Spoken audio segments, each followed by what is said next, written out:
ముందర ఒక్క ఓకే మొదలు పెడదామండి.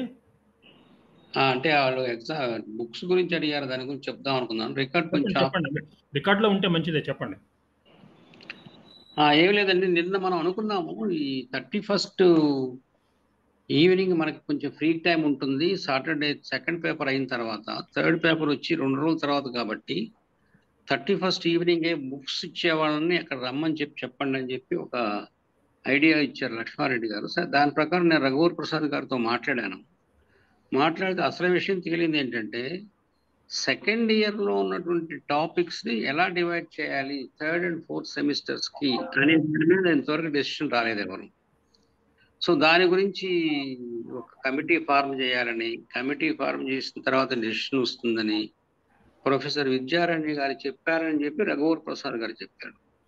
ఈ సంగతి ఆయన కూడా మన గురువు గారితో మాట్లాడితే, సరే ఎట్లాగో ఆలస్యం అవుతుంది కదా, కొంతమంది బుక్స్ అడుగుతున్నారు, మీరు సెకండ్ ఇయర్ సిలబస్ అంతా కలిపి బుక్స్ తయారు చేయండి. రేపు పొద్దున ఎలా టాపిక్స్ సెగ్రిగేట్ చేసినా కానీ between third and fourth semesters students can segregate themselves while studying for third and fourth semesters respectively అని చెప్పారట. సో ఎనీవే ఈయన బుక్స్ మాత్రం తయారు చేస్తున్నారు. రేపు పొద్దున తెలిసేసరికి ఆయనకి అప్పుడు తెలిస్తే 31st తెలిస్తే he will give the topics for third semester separately. Otherwise, he may give the entire previous second year topics, combined into a book for each paper. Adi naku then there's information. I just wanted to share with you. Thank you. Sir, please go ahead. Is it okay? Do you understand? Yes. Any sir. doubt? Thank you. Okay, please go ahead, sir. Sorry for the interruption. Not at all అండి. Good morning, sir. నమస్కారం అందరికీ. నిన్నటి వరకు మనము సమాసాలు ఎలా తయారవుతాయి, రూపసిద్ధి, సమాస విధాన సూత్రాలు, ఉదాహరణలు అన్నీ చదువుకున్నాం. ఇప్పుడు ఒక గుడ్ న్యూస్ ఏంటంటే, సుమారుగా ఒక 150 సూత్రాలు మనం చదువుకున్నాం ఇంతవరకు. వేటిలో చదువుకున్నాము? అవ్యయీభావ సమాసాలు, తత్పురుష సమాసాలు, కర్మధారయ సమాసాలు, నయీ తత్పురుష, ఉపపద సమాసాలు, ప్రాది సమాసాలు, వీటి గురించి చదువుకున్నాం. ఈ సమాసాలన్నిటిలో కూడా మనం సమాస విధాయక సూత్రాలు చదువుకున్నాము, తర్వాత సప్లిమెంటరీ సూత్రాలు చదువుకున్నాము. సమాసం ఎలా తయారవుతుంది, లౌకిక విగ్రహవాక్యం నుంచి అలౌకిక విగ్రహవాక్యము, అలౌకిక విగ్రహవాక్యం తర్వాత ఏ సూత్రము ద్వారా ఈ సమాసం అవుతోంది రాసి, అక్కడి నుంచి మనం ప్రాతిపదిక సంజ్ఞ ఇచ్చుకొని, ప్రథమానిర్దిష్టం ఉపసర్జన సంజ్ఞ, పూర్వనిపాతము చేసుకొని, ఆ తర్వాత శుభాది కార్యాలు చేసుకుంటే మనకు సమాసం వస్తుంది. ఇప్పుడు గుడ్ న్యూస్ ఏమిటంటే, ఈ 4 రోజులు మనం చెప్పుకునేది ఆ సమాసాల గురించి అస్సలు చెప్పుకోము. సమాసాలు ఎలా తయారవుతాయని చెప్పుకోము. అన్నీ అయిపోయినాయి, మనకి 150 అయిపోయినాయి. అది గుడ్ న్యూస్. ఇప్పుడు చాలా సింపుల్. సమాసం అయిపోయిన తరువాత సమాస అంతములో ఒక ప్రత్యయం వస్తుంది. ఆ ప్రత్యయం గురించి ఇప్పుడు చెప్పుకుంటాం. ఈ 40 సూత్రాలు 4 రోజుల్లో, ఇవాళ ఒక 10 సూత్రాలు, ప్రతిరోజు 10 సూత్రాలు చొప్పున 40 సూత్రాలు. సమాసము అయిపోయిన తరువాత ఇప్పుడు నేను షేర్ చేస్తాను. కనిపిస్తోందండి? కనిపిస్తుందండి. ఓకే, కనిపిస్తుంది. శుభవార్త చెప్పాను అందరికీను.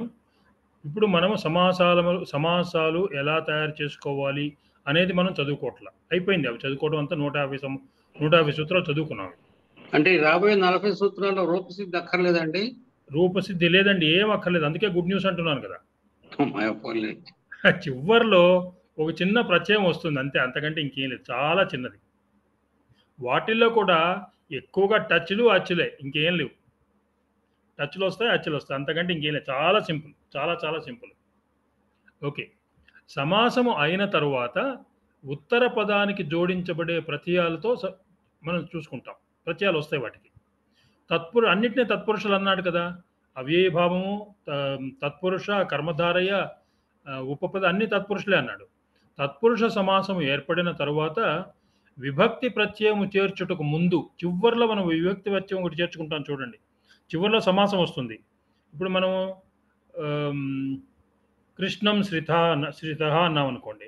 కృష్ణం శ్రిత అంటే రూపసిద్ధి చేసుకొని చివర్లోకి మనకేమొస్తుంది? కృష్ణశ్రిత అని వస్తుంది. ఆ కృష్ణశ్రిత అనేది సమాసం. ఇది కృతద్ధిత సమాసాశ్చ అన్నాం కదా. దానికి ప్రాతిపదిక చేసుకొని అప్పుడు మనము సుప్పు ప్రత్యయం తెచ్చుకొని మళ్ళీ దాన్ని లోపం చేసుకుంటాం. ఆ విభక్తి ప్రత్యయం చేర్చుకునే ముందు సమాస అంతమందున్న అచ్చుకు కానీ హల్లుకు కానీ వచ్చే మార్పులను ఒకానొక ప్రత్యయము చేర్చుటచే అప్పుడు ఏర్పడేదాన్ని పాణిని వివరించాడు. ఆ ప్రత్యయములు సమాసమునకు హితము అగుటచే తద్ధితము అనే నామం అన్వయిస్తుంది. తత్ హితము ఆ సమాసానికి హితమైనటువంటి ప్రత్యయము చేరుతుంది దానిని తద్ధితము అన్నారు. ఈ ప్రత్యయం గురించి మాత్రమే మనం చదువుకుంటాం. రూపసిద్ధి చదువుకోము, లౌకిక విగ్రహవాక్యం చదువుకోము, అలౌకిక విగ్రహవాక్యం చదువుకోము, ప్రథమా నిర్దిష్టము ఇవేం చదువుకోము. మనం సమాసం అయిన తర్వాత చివరిలో సమాసం అవుతుంది చూడండి. విభక్తి ప్రత్యయం వచ్చే ముందు కృష్ణం శ్రిత చివరిలో మనకి సమాసం ఏమొచ్చింది? కృష్ణశ్రిత అని వచ్చింది. దానికి మనం సు చేర్చుకొని శ్రిత అనేది ఆ సు తర్వాత దాన్ని రూ చేసుకొని విసర్గ చేసుకుంటాం. ఆ విభక్తి ప్రత్యయం పెట్టే ముందు ఒక ప్రత్యయం చేర్చుకుంటాం సమాసానికి. సమాసము అయిన తరువాత అనగా వేరే వేరే సూత్రములతో సమాసము అయిన తరువాత ఉత్తర పదమునకు అనగా సమాసాంతమునకు వచ్చి చేరు ప్రత్యయములు. అంటే కృష్ణశ్రిత అనే దానికి చేరే ప్రత్యయమా? కృష్ణశ్రిత చివరిలో మనకి సమాసం వస్తుంది కదా, అదే కృష్ణశ్రిత అని వస్తుంది. అవును, దానికి సు చేర్చుకుంటాం కదా. అవును, సు ఎందుకు చేర్చుకుంటాము? అది ప్రాతిపదిక. సుబంతాలు చేసుకుంటాం. సుబంతం ఎందుకు చేసుకుంటాము? అది ప్రాతిపదిక. కృష్ణశ్రిత అనేది ప్రాతిపదిక. డెఫినేషన్ ఏమిటి? కృత్ తద్ధిత సమాసశ్చ. కరెక్ట్. 3 అది సమాసం చివర. ఆ సమాసము దానికి మనం సుప్పు ప్రత్యయం చేరుస్తాం, సు చేరుస్తాం. కృష్ణ శ్రిత సు చేరుస్తాం. ఈ సు చేర్చే ముందు ఆ శ్రిత అనే సమాసాంత పదం ఉంది చూసారా, అది అచ్చు కానీ హల్లు కావచ్చు కానీ దానికి ఒక ప్రత్యయం వస్తుంది. ఓకే, దాని తర్వాత సుప్రత్యయం చేసుకోవాలి అవసరం వస్తే. దీంతోనే సరిపోతుంది, సరిపోకపోతే అప్పుడు చేసుకోవాలి. Right sir. విభక్త ప్రత్యయం ముందు ఒక ప్రత్యయం చేర్చుకుంటాం, ఒక ప్రత్యయం వస్తుంది. ఎక్కువగా టచ్లో ఉన్నాయి. నేను 20 చూశాను, 20లో కనీసం 12, 13, 15 టచ్ అంతకంటే ఇంకేదో మీరు టచ్లో ఉంటే చాలు. మొదటిది చూద్దాము. తత్పురుషస్య అంగుళేః సంఖ్యా వ్యయాదేః తత్పురుషస్య ఆ తత్పురుషమైనటువంటి సమాసానికి అంగుళ్యే తత్పురుషస్య అంగుళేః సంఖ్యా వ్యయాదే. ఇది అచ్చొచ్చే ప్రత్యయం అనమాట. అచ్చు ప్రత్యయం. మనం అనుకున్నాం అచ్చు అంటే ఏమిటి? ఒక స్కాఫోల్డింగ్ ప్రత్యయం. ప్రత్యయం వచ్చిన తర్వాత ఏం పోతుంది? చకారం పోతుంది, అకారం మిగులుతుంది. అలాగే టచ్ వస్తే చకారం పోయి టకారం పోయి అకారం మిగులుతుంది. ప్రత్యయం అది. సంఖ్యావాచకము అవ్యయములు ఆదినందు కలవియు, అంగుళీ శబ్దము అంతమునందు కలయివు. ఒకటి సంఖ్యావాచకం అయి ఉండాలి, అది ముందు ఉండాలి, పూర్వంలో ఉండాలి. సంఖ్యావాచకమైన అవ్యయము ఆదినందు ఉండాలి, అంగుళీ శబ్దము అంతములందు ఉండాలి. దీనిలో అగు తత్పురుష సమాసం. ఈ రెండిటితోటి తత్పురుష సమాసం చేసిన తర్వాత ఈ సమాసాంత ప్రత్యయం అచ్చొస్తుంది. ఇప్పుడు ద్వే అంగుళి అన్నాం అనుకోండి. ద్వే అంగుళి ప్రమాణం. మనం ఈ రూపసిద్ధి చేయక్కర్లా. ద్వే అంగుళి ప్రమాణం అనే దానిలో మనకి సమాసం ఏమొచ్చింది చివరికి? ఈ కింద చూడండి. ద్వే అంగుళి ప్రమాణస్య ద్వే అంగుళి మాత్ర ద్వే అంగుళి. ద్వే అంగుళి అని వచ్చినప్పుడు దానికి అచ్చొచ్చింది. ఇక్కడ ఈ సమాసాంతంలో ఉన్న పదం ఏమిటి? ద్వే అంగుళి. చివరికి మనకు వచ్చింది. ఇది రూపసిద్ధి అయిన తర్వాత వచ్చిన సమాసము ద్వే అంగుళి. ఈ ద్వే అంగుళికి అచ్చు వచ్చి ద్వ్యంగుల అయింది. ద్వి అంగుళ ఇది సంధి ఇక్కడ. ద్వ్యంగులి. ద్వ్యంగులికి అచ్చు వచ్చింది, ద్వ్యంగుల అయింది. చివరిలో నపుంసకం తెచ్చుకొని ద్వ్యంగులం అనుకున్నాం. మనం అవిభావ సమాసంలో అయితే అమ్మాదేశం తెచ్చుకుంటాం. వీటన్నిటిలో కూడా నపుంసకలింగం వచ్చింది. నపుంసకలింగం వచ్చినప్పుడు సా నపుంసకంతో నపుంసకమైంది ఇక్కడ. అచ్చుతోటి ద్వ్యంగుల అయింది. సమాసాంత పదము, సమాసము ఏమిటి? ద్వ్యంగులి. ఈ ద్వ్యంగులికి అకారం అచ్చు వచ్చింది. ఈ అచ్చు అనేది ఈ ఈ ప్రత్యయం అనమాట. అచ్చు ప్రత్యయం దీనికి చేరింది. సమాసం చివరిలో, సమాసం అయిన తర్వాత ద్వ్యంగులి, ద్వ్యంగుల అయింది. దీనికి నపుంసకం చేసుకుని ద్వ్యంగులం అనుకుంటాం. ముందు సమాసం ఏర్పడుతుంది. సమాసం తద్ధిత ఉత్తర పద సమాహారేచ్ఛతోటి, తర్వాత అచ్చు ప్రత్యయం వచ్చింది, నపుంసకలింగం. ఇది తద్ధిత ఉత్తర పద సమాసాహారచ ఎందుకు అనుకున్నాము? ఇది సంఖ్యావాచకం కదా, మన ద్విగు సమాసం. ఇది సంఖ్య ఉంది, అంగుళి, అందుకని ఇది ద్విగు సమాసం అవుతుంది.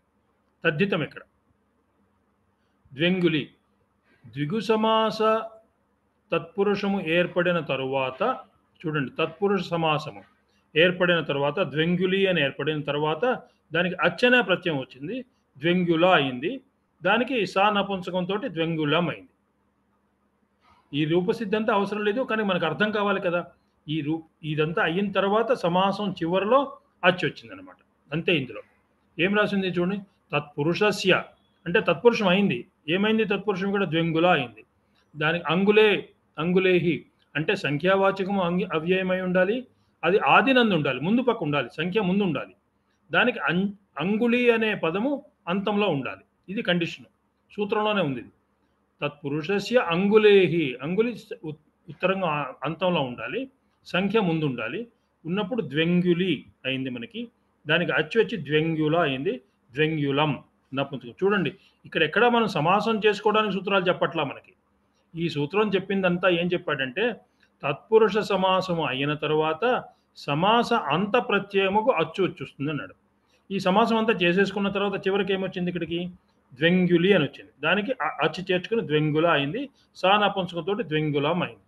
కాబట్టి ఇది సమాస సూత్రం కాదు, మనకి ప్రత్యయం సూత్రం. ఉత్తర పదానికి వచ్చే మార్పు, ప్రత్యయంతో వచ్చే మార్పు. ఇది కండిషన్స్ ఏమిటి ఈ సూత్రంలో? ఒకటి సంఖ్యావాచకమై ఉండాలి, రెండు అది ఆది యందు ఉండాలి, పూర్వంలో ఉండాలి, అంగుళి శబ్దం ఉత్తరంలో అంతంలో ఉండాలి. ఇది ద్విగు సమాసం. ఈ ద్విగు సమాసం ద్వే అంగుళి ప్రమాణస్య అనేది ద్వ్యంగులి అయింది. ద్వ్యంగులి అయిన తర్వాత మనకు అచ్చు వచ్చింది, నపుంసకం వచ్చింది. అంతే, ఇందులో ఇంకేం లేదు. ప్రత్యయం చేర్చుకుంటున్నాం అంతే. సమాసం చివరిలో ప్రత్యయం చేర్చుకున్నాం, అచ్చు చేర్చుకున్నాం. అందుకే అన్నాను, అచ్చేటచ్చి గుర్తుపెట్టుకుంటే ఈ 40 సూత్రాలు వచ్చేసినట్లు. తర్వాత అహహ సర్వ ఏకదేశ సంఖ్యాత పుణ్యాచ రాత్రేహి. అహహ సర్వ ఏకదేశ సంఖ్యాత పుణ్యాచ రాత్రేహి. ఇక్కడ కూడా అచ్చు ప్రత్యయం వస్తుంది. వేటికి వస్తుందో చూద్దాం. ఇవి పూర్వశబ్దాలుగా ఉండాలి. అహన్ సర్వ ఏకదేశ వాచకము సంఖ్యాత పుణ్య, ఈ పదాలు పూర్వపదాలుగా ఉండాలి. రాత్రి శబ్దము ఉత్తర పదంగా ఉండాలి. ఈ సంఖ్యావాచకములైన అవ్యయములు ఈ పదములు పూర్వమందు కల రాత్రి శబ్దం, అంటే రాత్రి శబ్దము తర్వాత వస్తుంది. ఈ పదాలన్నీ పూర్వంగా వస్తాయి. అప్పుడు తత్పురుష సమాసం ఏర్పడిన తర్వాత అచ్చు వస్తుంది మనకి. అహన్ రాత్రి అలాగా. ఇప్పుడు లౌకిక మనం ఇదంతా రాయక్కర్లేదు, బట్ రాస్తే మంచిదే. లౌకిక విగ్రహ వాక్యము అహశ్చ రాత్రిశ్చ తయోహ సమాహార. ఇది ప్రాతిపదిక ఏమిటి? అహన్. అహహ, దానికి అహహ అనేది ప్రథమా విభక్తి ఏకవచనం, ప్రాతిపదిక అహన్. అందుకని పైన అహన్ అన్నాడు చూడండి. అహన్ అనేది అహన్ అహహ చ రాత్రి చ తయోహ సమాహార. ఇది సమాహార ద్విగు సమాసం. ఈ రెండు కలిపి అహోరాత్రి ద్వంద్వ సమాసం అయింది. అహహ రాత్రి, అహోరాత్రి రెండు పదాలు ద్వంద్వ సమాసం. ఈ ద్వంద్వ సమాసం వచ్చిన తర్వాత మనం ద్వంద్వ సమాసాలు చదువుకోవాలి. ఇక్కడ అహోరాత్రి అనే ద్వంద్వ సమాసం వచ్చిన తర్వాత అచ్చనే ప్రత్యయం వస్తుంది. ఈ సమాసం వచ్చేసింది, సమాసం చేసేసాము, చేసిన తర్వాత వచ్చే ప్రత్యయం ఇది అచ్చి. మనకి ఈ 40 కూడా దీని గురించే. చివర వచ్చే సమాసం అయిన తర్వాత వచ్చే ప్రత్యయం ఏమిటి అంటున్నాడు. అచ్చి ప్రత్యయము సమాసం అంతమునకు వచ్చును. అహోరాత్రి ద్వంద్వ సమాసం ద్వారా అహోరాత్రి వచ్చింది, దానికి అచ్చు వచ్చింది. ఇక్కడ ఇకార లోపమైంది. రాత్రికి ఇకారం పోతే కానీ అచ్చు కలవదు. ఈ ఇకార లోపం ఎలా పోతుంది? ఇకార లోపము ఎస్ఏతి చ అనే సూత్రంతో పోతుంది. సూత్రం గుర్తుంటే రాయండి, గుర్తు లేకపోతే ఇకారం ఇంకొక సూత్రంతో పోయింది అని రాసేయండి. అహోరాత్ర ఇకారం పోయింది ఇక్కడ. అహోరాత్ర ఇదేమైంది? సమాసమే కదా, ఇది అహోరాత్రి సమాసం కదా. దీనికి అచ్ అనే ప్రత్యయం వచ్చింది. ఆ ప్రత్యయంలో చకారం పోయి అకారం మిగిలింది. అహోరాత్ర అయింది. అహోరాత్ర అయిన తర్వాత దానికి పుంలింగం వచ్చేసి అహోరాత్ర అయింది. ఇందాకేమో నపుంసకలింగం వచ్చింది. ఏది అచ్చి తర్వాత ద్వంగులం అయింది. ద్వంగులం. ఇక్కడ నపుంసకం వచ్చింది. అచ్చి అయిన తర్వాత నపుంసకం వచ్చింది. ద్వంగుల అయిన తర్వాత. ఇక్కడ ఏమైంది? రాత్రి ఏమో రాత్ర అయింది. ఇకార లోపం వచ్చేసి ఎస్ఏ తిచ అనే సూత్రంతో ఇకారం లోపమైంది. అహోరాత్ర అయింది. మన అచ్చు ప్రత్యయం వచ్చింది. చకారం పోయి అకారం మిగిలింది. అహోరాత్ర అయింది. దానికి చివరిలో మనం పుంలింగం చేసుకున్నాం. ఈ సూత్రంతో అహోరాత్ర అయింది. ఇందాక ప్రసాద్ గారు అడిగారు చూడండి, మనం చివరిలో ఏమిటి చేర్చుకుంటామో అది కంప్లీట్ చేయడానికంటే ఇక్కడేమో నపుంసకలింగం అయింది, చేర్చుకున్నాం అచ్చు తర్వాత. ఇక్కడేమో పుంలింగము అహోరాత్ర, అక్కడేమో ద్వంగులం నపుంసకం. ఇప్పుడు అచ్చు తర్వాత కంప్లీట్ అయింది. ఇక్కడ ద్వంగులం. ఇక్కడ అహోరాత్ర అహోరాత్ర. ఈ రాత్రి అనేది రాత్ర అయింది. ఇకార లోపం వచ్చేసి ఇక్కడ సమ్మరీ ఏమిటి? ఈ పదాలు అహన్ను, సర్వ, ఏకదేశవాచకము, సంఖ్యాత, పుణ్య ఈ పదాలు పూర్వమందు ఉండాలి. రాత్రి అనే శబ్దము పరమందు ఉండాలి, ఉత్తరంగా ఉండాలి. ఈ రెండు సమాసం అయిన తరువాత, తత్పురుష సమాసం అయిన తర్వాత ఆ అంతానికి అచ్ అనే ప్రత్యయం వచ్చింది. అహశ్చ రాత్రిశ్చ ద్వంద్వ సమాసం ద్వారా అహోరాత్రి అయింది. మనం ద్వంద్వ సమాసం చదువుకోలేదు. అహోరాత్రి అయింది. ఈ అహోరాత్రిలో ఇకారం పోయింది. రాత్రిలో ఇకారం పోయి రాత్రి ఉంది. అప్పుడు అచ్చు వచ్చింది. అంటే సమాస అంతానికి వచ్చిన ప్రత్యయం అచ్చు. అచ్చులో ఆ మిగిలింది. అహోరాత్ర అయింది. దానికి పుంలింగం వచ్చేసి అహోరాత్ర అయింది. ఈ పుంలింగం సూత్రం ఒకటి ఇచ్చాడు. రాత్రాహ్నః పుంసి అన్నాడు. రాత్ర అహ్నః పుంసి అన్నాడు. దీంతో పుంలింగం వచ్చింది. సూత్రం గుర్తుంటారా అండి? గుర్తు లేకపోతే పుంలింగం వచ్చిందండి. ఇకార లోపము, ప్రత్యయం అచ్చు, తర్వాత పుంలింగం అహోరాత్ర అయింది. అహోరాత్రి అనే సమాసము అహోరాత్ర అయింది. సమాసము అంటే ఇక్కడ సమస్త పదం కాదండి. ఇందాక కూడా మళ్ళీ చెప్పాను.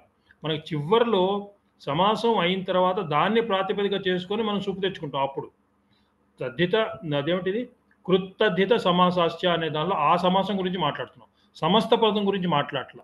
ఇది సమస్త పదము. అహోరాత్ర సమస్త పదము. ద్వంగులం సమస్త పదము. ద్వంగులి సమాసము ప్రాతిపదికది. కృత్ తద్ధిత సమాసాశ్చ ప్రాతిపదికం అన్నాము. ఇది సమాసం. అది దానికి చివరిలో ద్వంగులం అయింది. సమాసము వేరు, సమస్త పదం వేరు. సమస్త పదము అహోరాత్ర, సమాసము అహోరాత్రి. తర్వాత అలాగే సర్వ డౌట్ ఉందండి, తర్వాత అడగనా? చివరికి అడుగుతురండి, కంప్లీట్ చేయనివ్వండి. సరే, ఓకే. ఇందాకప్పుడు మనం ఇక్కడ ఏం చెప్పుకున్నాము? అహోరాత్రి అనే ద్వంద్వ సమాసం చెప్పుకున్నాము. తర్వాత సర్వపదం చూడండి. సర్వ ఏకదేశం. అలాగే సర్వపదంతో ఏమంటున్నాడు? ఉదాహరణ సర్వ చ అసౌ రాత్రి. ఇదేమైంది? సర్వరాత్రి అయింది. ఈ సర్వరాత్రి అయిన తర్వాత అచ్చు వచ్చింది. అచ్చు మీద రాత్రికి ఈకార లోపం వచ్చింది. సర్వరాత్రి అయింది. అచ్చు వచ్చి అకారమైంది. సర్వరాత్ర అనేది పుంలింగం వచ్చి సర్వరాత్ర అయింది. ఎగ్జాక్ట్లీ సేమ్ దానికి ముందులాగానే. అలాగే పూర్వం రాత్రేహి పూర్వరాత్ర అయింది. అపరం రాత్రేహే అపరరాత్ర అయింది. ఇక్కడ పదాలు ఇచ్చారు చూడండి. అహన్, సర్వ, సంఖ్య, పుణ్య, ఏకదేశం. అలాగా అహన్ చెప్పాడు, సర్వ చెప్పాడు, పూర్వం రాత్రేహే పూర్వరాత్ర, అపరం రాత్రేహే అపరరాత్ర. వీటికి కూడా అంతే. పూర్వరాత్రి సమాసం అయిన తర్వాత దానికి ఈకారం పోయి అచ్చి వచ్చి పుంలింగం వస్తే పూర్వరాత్ర అయింది. అపరరాత్రి సమాసమయ్యి ఈ రాత్రిలో త్రికారంలో ఈ పోయి అచ్చు వచ్చి పుంలింగం వచ్చి అపరరాత్ర అయింది. ఇప్పుడు సంఖ్యత చ రాత్రి చ సంఖ్య. ఇక్కడ సంఖ్య చెప్పాడు చూడండి. ఈ పదాల్లో ఈ సంఖ్యాత అనే పదము రాత్రి పదముతో కలుస్తుంది. ఇక్కడ సమాసం వచ్చేసింది. ఇక్కడ ఈ సంఖ్యత దానికి సంఖ్యారాత్ర. సేమ్ దీని ముందు చెప్పుకున్నట్టే సంఖ్యారాత్రి, సంఖ్యారాత్రి అనే సమాసం, సమస్త పదం కాదు, సమాసం. ఆ సమాసం రాత్రిలో ఇకారం పోయింది, అచ్చి ప్రత్యయం వచ్చింది, తర్వాత పుంలింగం వచ్చింది. పుణ్యరాత్రి, పుణ్యరాత్ర, పుణ్యరాత్రి సమాసమైంది, పుణ్యరాత్రి సమాసమైంది, పుణ్యరాత్రిలో ఇకారం పోయింది, త్రీలో ఇకారం పోయింది, అచ్చి వచ్చింది, రాత్ర అయింది, తర్వాత పుంలింగం వచ్చి పుణ్యరాత్ర అయింది. తర్వాత సూత్రము, దీనికి వార్తికం ఒకటి చెప్పాడు. సంఖ్యాపూర్వం రాత్రం క్లీబం, సంఖ్యాపూర్వం రాత్రం క్లీబం అంటే క్లీబం అంటే నపుంసకం అని అర్థం అండి. ఎక్కడ క్లీబం వచ్చినా మనకు ఈ 190 సూత్రాల్లో ఎక్కడ క్లీబం అని వచ్చినా కూడా క్లీబం అంటే నపుంసకం అని అర్థం. సంఖ్యావాచక శబ్దము పూర్వమందు కల రాత్రి శబ్దమునకు నపుంసకలింగం విధించబడును అంటున్నాడు. సేమ్ థింగ్, ఇంతకు ముందు కూడా మనకి సంఖ్య వచ్చింది కదా ఇక్కడ, సంఖ్యాత. సంఖ్యావాచకం పూర్వమందు ఉండాలి, రాత్రి శబ్దము ఉత్తరంగా ఉండాలి, ఉన్నప్పుడు నపుంసకలింగం వస్తుందన్నాడు. ద్వయోహో రాత్రోహో రాత్యోహో, రకారం కూడా ఉండాలి. ద్వయోహో రాత్రోహో సమాహార. ఈ సూత్రం ఏంటి? ద్విగు సమాసం, సమాహారం కదా ఇది. ద్విగులో సమాహారం, ద్విగులో మనకు 3 ఉన్నాయి కండిషన్స్: తద్దితము, ఉత్తర పదము, తర్వాత సమాహారము. ఇది సమాహారం. ద్విగు సమాసంలో సమాహారం, తద్దిత ఉత్తరోత్తర దాంతో ద్విరాత్రి సమాసం వచ్చింది చివరిలో మనకి. ఈ సమాసం వచ్చిన తర్వాత ఇకారం పోయింది, రాత్రి అయింది, అచ్చి వచ్చింది, ఇక్కడ నపుంసకలింగం వచ్చింది. సంఖ్యాపూర్వం రాత్రం క్లీబం, ఇక్కడ సంఖ్య ఉన్నప్పుడు చివరిలో నపుంసకం వచ్చింది. మనకి ఇందాక నపుంసకం వచ్చినప్పుడు కూడా ద్వింగులం అయింది ఇక్కడ.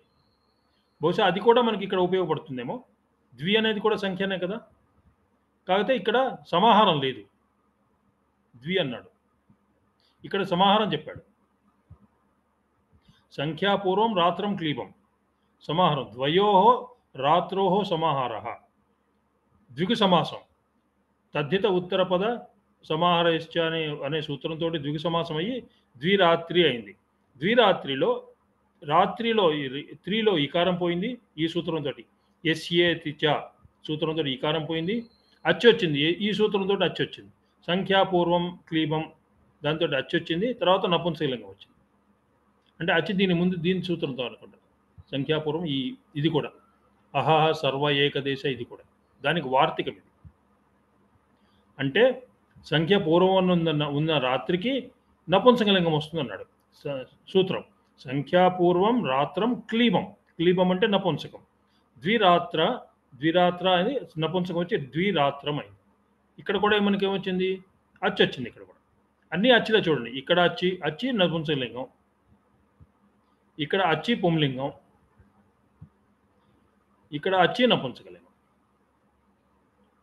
అంటే పర్పస్ ఏంటంటే అచ్చి అనే ప్రత్యయము సమాస అంతానికి వస్తుంది. సమాసము అయిన తర్వాత దానికి ఒక ప్రత్యయం వస్తుంది. దానిని ఈ 40 సూత్రాల్లో చెప్పుకుంటున్నాం. అన్నీ ఎక్కువగా అచ్చులు ఎక్కువ టచ్లు ఉన్నాయి, అచ్చులు తక్కువ, టచ్లు ఎక్కువ ఉన్నాయి. తర్వాత సూత్రము రాజా హస్సఖి సఖిభ్య స్టచ్.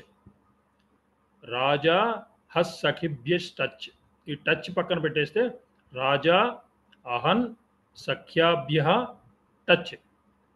ఈ టచ్ అనే ప్రత్యయం దీనిలో వస్తుంది సమాసం అయిన తర్వాత. ఈ పదాలు ఏమిటి? పూర్వంలో ఉన్న పదాలు ఏంటి? రాజన్, అహన్, సఖా. ఈ శబ్దములు చివరగా కలిగిన సత్పురుషమూర్తి. ఇందులో ఈ పదాలు చివరిలో ఉంటాయి అంటున్నాడు.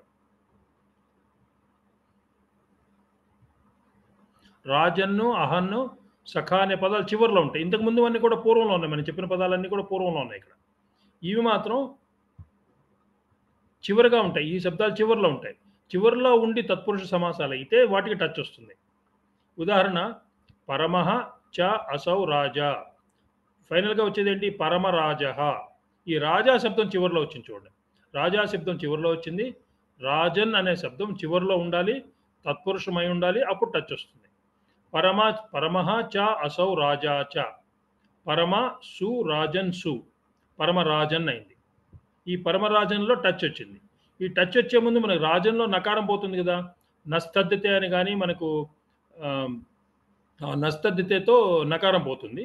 ఒకవేళ ఓన్లీ రాజన్ కనుకుంటే మనకి నలోప ప్రాతిపదికతో నకారం పోతుంది. ఇక్కడ పరమరాజన్లో నస్తద్దితే సూత్రంతో నకారం పోయింది. ఇక్కడ టచ్లో ఆ ఉంది, పరమరాజ అయింది, దానికి సు ప్రత్యయం వచ్చింది, పరమరాజ. ఇక్కడి నుంచి మనకు సు రు విసర్గ. అంటే ఏమైంది ప్రసాద్ గారు, మీకు అర్థమైందా? టచ్ వచ్చిన తర్వాత చివరికి మనకి సమస్త పదం వస్తుంది. సమాసము అయిపోయిన తర్వాత విభక్తి ప్రత్యయం చేర్చే ముందు ఒక ప్రత్యయం వస్తుంది.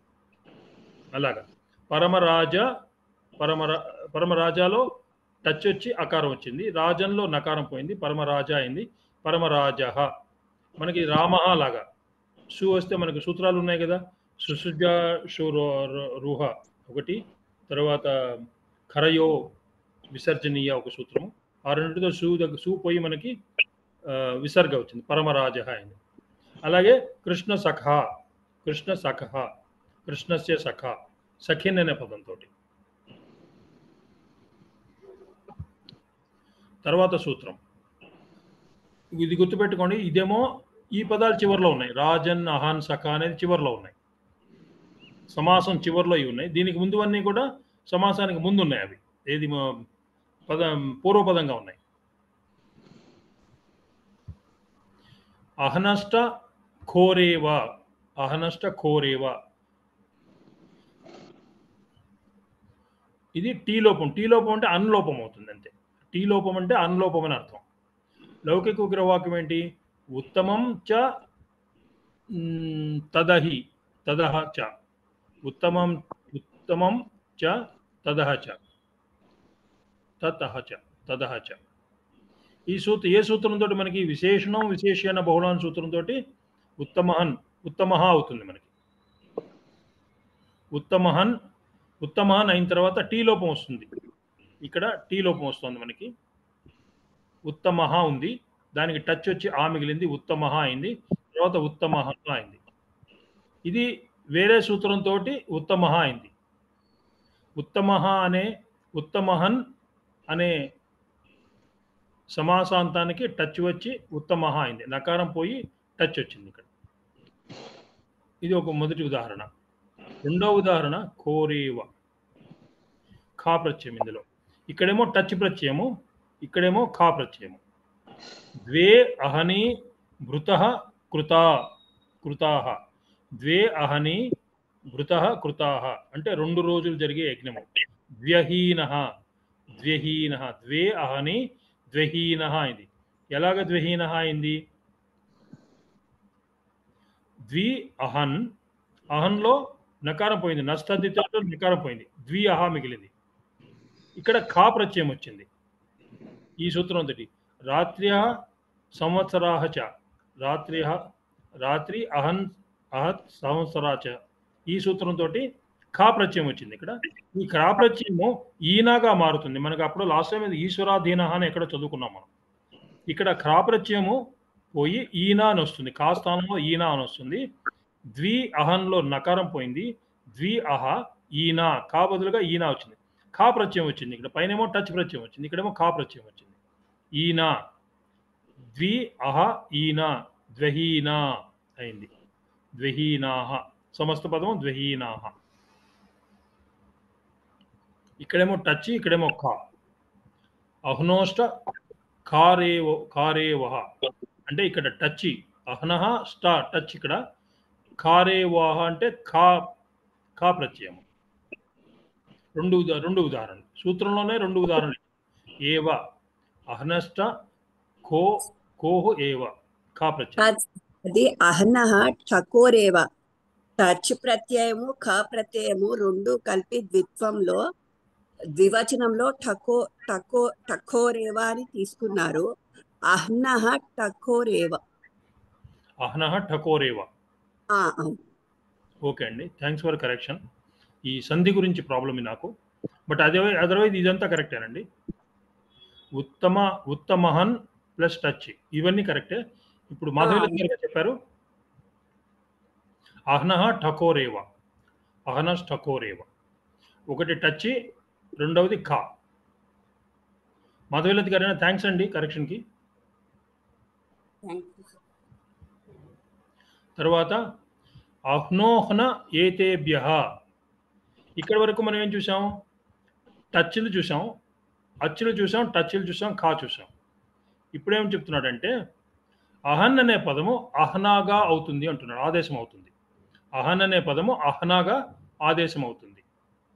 అహ్నోహ్న ఏతేభ్య, అహన అహన ఏతేభ్య.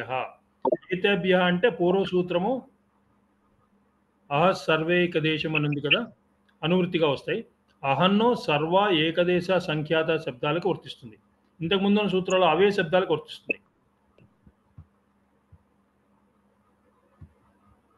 ఈ సూత్రంలో ఉన్న శబ్దాలు ఉన్నాయి కదా, అహను సర్వ ఏకదేశము సంఖ్యాతి, ఈ సూత్రంలో ఉన్నటువంటి శబ్దాలకి ఇక్కడ మనం ఈ సూత్రం వర్తిస్తోంది.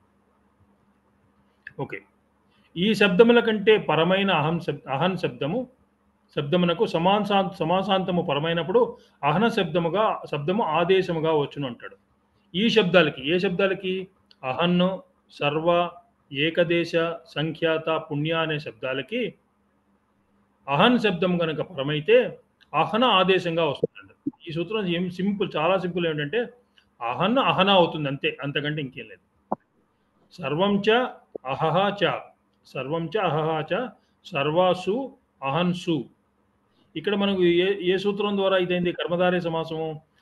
కాలై ఒక సూత్రం ఉంది కదా, పూర్వకాలై ఏదో ఉంది, కర్మధారయ సూత్రం ఉంది. స్నాతానులిప్త అని చెప్పుకున్నాం మనం, కర్మధారయ సూత్రం. ఈ సూత్రంతో వచ్చింది ఇది.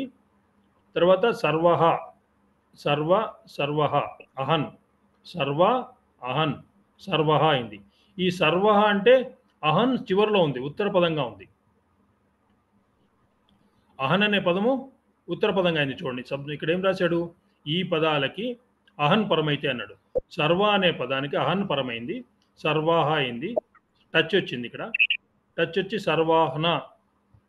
ముందేమో అహన్ అనేది అహ్నా అయింది. ఇది చూడండి, సర్వాహన అయింది. అహన్ అనేది అహన అయింది, తర్వాత టచ్ వచ్చింది, సర్వాహన, తర్వాత సుప్ వచ్చింది, సర్వాహ అయింది. 2-3 సూత్రాలని. సమాసం ఎలా అవుతుందనేది ఈ సూత్రంతో చెప్పాడు. పూర్వకాలైక సర్వ అని మనకు కర్మధారయ సమాసం ఒకటి ఉంది, దానిలో స్నాతానులిప్త అవి చెప్పుకున్నాం మనం. ఈ సూత్రంతో ఇక్కడ ఎస్సెన్స్ ఏమిటంటే, ఎస్సెన్స్ ఈ సూత్రం కాదు, ఏ సూత్రంతో సమాసం వస్తుంది అనేది ఎస్సెన్స్ కాదు. ఈ సూత్రంలో ఎస్సెన్స్ ఏమిటంటే, సమాస అంతములో కనుక అహన్ అనే శబ్దం ఉంటే ఈ శబ్దాలకి అహన్ పరమైతే అహన్ అనేది అహ్నాగా మారుతుంది అన్నాడు. అహన్ ఏమో ప్రాతిపదిక కదా, అహన అనేది 1.1 ప్రథమా విభక్తి ఏకవచనం, దానికి అహన అని వస్తుంది అన్నాడు. సర్వాహన సుప్, తర్వాత టచ్ వచ్చిన తర్వాత సుప్పు విభక్తి వచ్చింది, సర్వాహ అయింది. Essence of this is Ahan అనే శబ్దం అహ్నాగా మారుతుంది. అహన్ అనేది చివరిలో ఉండాలి, పరమైన అహన్. ఈ శబ్దాలకు అహన్, అహన్ అహన్, సర్వాహన్, ఏకదేశ అహన్, సంఖ్యాత అహన్, పుణ్య అహన్, అలాగా.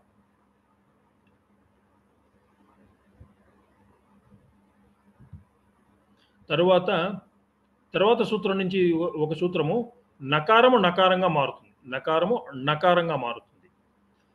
అహ్నోదంతాత్, అహ్నోదంతాత్, అహ్నః అదంతాత్. ఈ సూత్రంతో ఏమవుతుంది? నకారము నకారంగా మారుతుంది. అదంతమైన పూర్వపదములో ఉన్న రేఫకు పరమైన అహన్ శబ్దంలోని నకారములకు నకారం వస్తుంది. ఈ అహన్ శబ్దము పూర్వపదంలో ఉన్నప్పుడు రేఫ ఉంటే, రేఫ దానికి ముందు ఉంటే ఈ నకారం నకారం అవుతుంది అంటాడు. అహ్నా అనే పదము అహ్నాగా మారుతుంది, ఆ కింద అన్నా ఒత్తు వస్తుంది. పూర్వాహ్న అనేది పూర్వాహ్న అవుతుంది, నకారం వచ్చింది చూడండి. అహ్నాలో నకారము నకారమైంది. ఎప్పుడు నకారం అవుతుంది? ఈ రేఫ ఉంది చూడండి, రా అనేది రేఫ ఉంది, అహ్నాకి ముందు రేఫ ఉంది, అహ్న పరమైంది, రేఫకి పరమవ్వాలి. రేఫకి పరమైన అహ్నకి నకారము నకారంగా మారింది. ఈ సూత్రము ఎసెన్సు నాగా మారుతుంది. ఒక కండిషన్ ఏంటంటే అహన్కి ముందు రేఫ ఉండాలి. పూర్వాహ్న అనే సమాసమందలి ఉత్తర పదమైన అహ్నలో నకారము నకారంగా మారుతుంది. ఈ రేఫ ఉంటేనే ఇది జరుగుతుంది, రేఫ లేకపోతే జరగదు. పూర్వాహ్నలో రేఫ ఉంది, ఇక్కడ పూర్వాహన అహన రేఫ ఉంది, అహన పరమైంది, అప్పుడు పూర్వాహన నకారమైంది, నకారము నకారమైంది పూర్వాహన. అలాగే సర్వాహన సర్వాహన అవుతుంది. ఇందులో రెండిట్లో రేఫ ఉంది. రేఫు కానీ షకారం అని అన్నకు నకారం అవుతుంది. ఈ సూత్రంతో నా అవుతుంది. ఒకవేళ రేఫా షకారం లేకపోతే నాగా మారదంటాడు. రేఫా షకారం లేకపోతే ఉదాహరణకి సంఖ్యాతహ్న సంఖ్యాతహ్న అహ్నకు ముందు రేఫ లేదు ఇక్కడ, కాబట్టి నాగానే ఉండిపోతుంది, రేఫగా మారదు. ఇక్కడేమో పూర్వాహనలో రేఫ ఉంది, అందుకని నకారము నకారమైంది. ఇక్కడ రేఫ లేదు. సంఖ్యాతహ్న ద్వ్యహ్న ద్వ్యహ్నా ద్వ్యహ్న ప్రియ అత్యహ్న. ఈ పదాలన్నింటిలో కూడా అహనకు ముందు రేఫ లేదు. రేఫ ఉంటేనే నకారము నకారం అవుతుంది, రేఫ లేకపోతే నకారం నకారంగానే ఉంటుంది. ఈ సూత్రంలో ఎసెన్స్ ఏమిటి? అహన అనే పదముకు ముందు రేఫ ఉంటే నకారము నకారం అవుతుంది, అంతే, సింపుల్. తర్వాత ఇక్కడ ఈ నకారము నకారం కాదు అంటున్నాడు, నిషేధిస్తున్నాడు ఇందులో. ఇంతకు ముందేమో నకారము నకారం అవుతుంది అన్నాడు, ఈ నకారము నకారం కాదు అంటున్నాడు ఒక కండిషన్లో. క్షుభ్నాదిషు చ క్షుభ్నాదిషు చ, ఇది గణం గురించి. ఈ సూత్రంలో నకారం అనున్నది అనువర్తించినా కూడా నకారము నిషిద్ధము అంటున్నాడు. నా నుంచి నా అవ్వదు ఈ సూత్రంతో. ఎందుకని? రేఫా షకారములకు అహన పరమైనా కూడా నకారము నిషిద్ధము రాదు.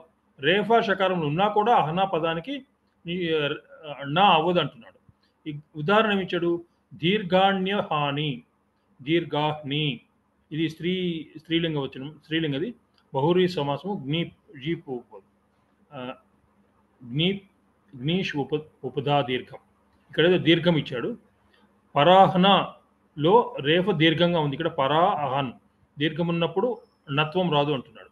ఈ నకారము నకారం రాదు క్షుభ్నాదిషు చ అనే సూత్రంతో. ఇక్కడ బహుశా రేఫ దీర్ఘంలో ఉంది, దీనికి ముందు రేఫ హ్రస్వంలో ఉంది చూడండి.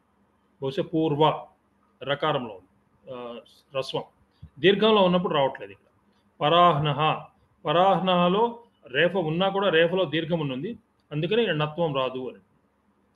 దీర్ఘాణ్య హాని దీర్ఘాహ్ని, నకారము నహారంగా లేదు, నా అవ్వలేదు ఇక్కడ. మొదటి సూత్రం, ఈ ముందు సూత్రంలోనేమో నకారము నకారమైంది, పూర్వాహ్న అయింది, సర్వాహ్న సర్వాహ్న అయింది. ఇక్కడ రేఫ లేదు కాబట్టి నకారం రాలేదు, ఇలాగే ఉండిపోయాయి. దీనిలో నకారము నకారంగా రాదు, ఇక్కడ నిషేధం ఇది. ఒకవేళ రేఫ ఉన్నా కూడా అన్నాడు, రేఫ ఉండి కానీ ఇక్కడ దీర్ఘం ఏది ఉంది, పరాహ్నలో రేఫ దీర్ఘంలో ఉంది కాబట్టి ఇక్కడ నత్వం రాదు అన్నాడు. మంచినీళ్ళు తాగొచ్చండి? అయ్యో తీసుకొని.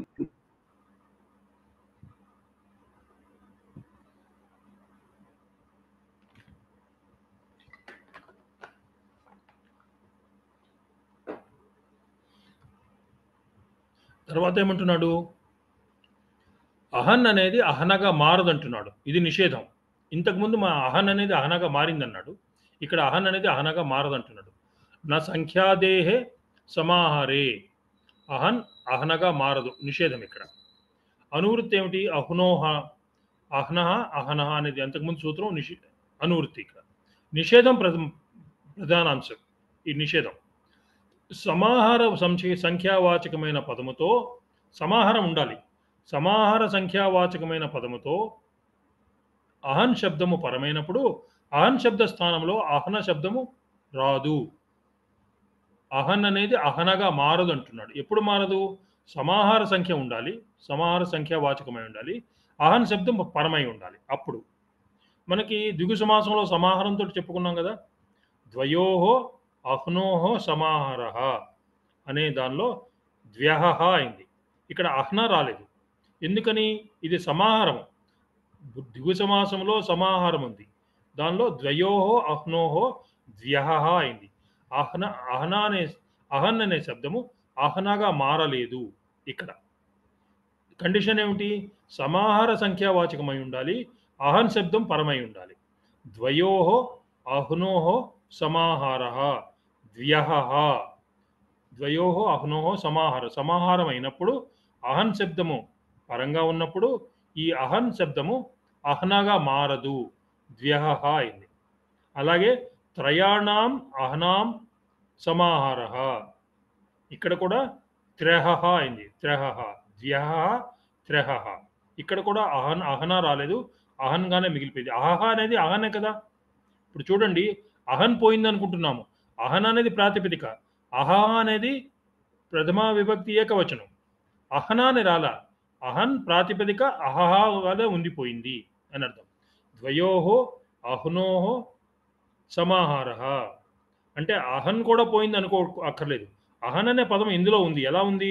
అహన్ ప్రాతిపదిక, అహహ విభక్తి ప్రథమా విభక్తి ఏకవచనం, కానీ అహనగా మారదు అంటున్నాడు. ఇందులో సమాహారం అయి ఉండాలి. సమాహార వాచకమైన పదము అహన్ శబ్దంతో పరమైనప్పుడు అహన్ శబ్ద స్థానంలో అహన రాదు. ఇంతకు ముందు వాటిలో అహన వచ్చింది.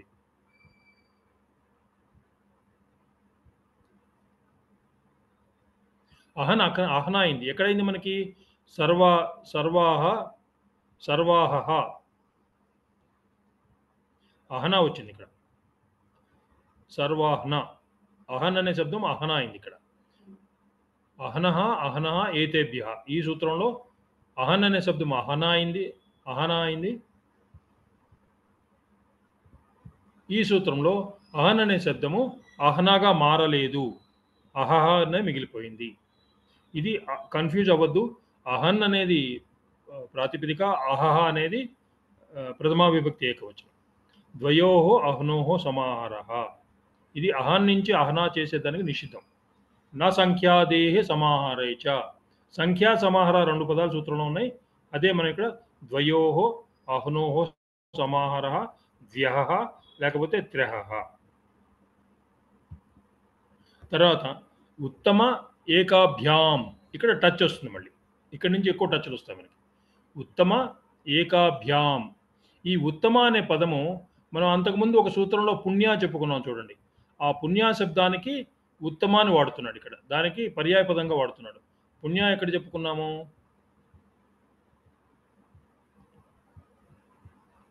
ఇక్కడ చెప్పుకున్నాం చూడండి. అహ సర్వ ఏకదేశ సంఖ్యాత పుణ్యాచ్చ అనుకున్నాం చూసారా. అహన్ సర్వ ఏకదేశ వాచకము సంఖ్యాత పుణ్య, ఈ పదాలు పూర్వం ఉంటే రాత్రి శబ్దానికి అచ్చొస్తుంది అనుకున్నాం. ఈ శబ్దం తీసుకొచ్చి, పుణ్య శబ్దం తీసుకొచ్చి పర్యాయ పదంగా ఉత్తమ అనేగా వాడాడు.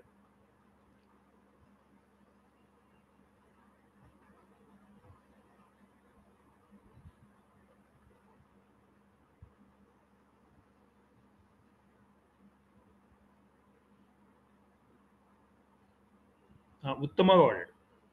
ఆ పుణ్య శబ్దానికి ఉత్తమాన్ని పెట్టుకున్నాడు, ఇక్కడ పర్యాయపదంగా పెట్టుకున్నాడు.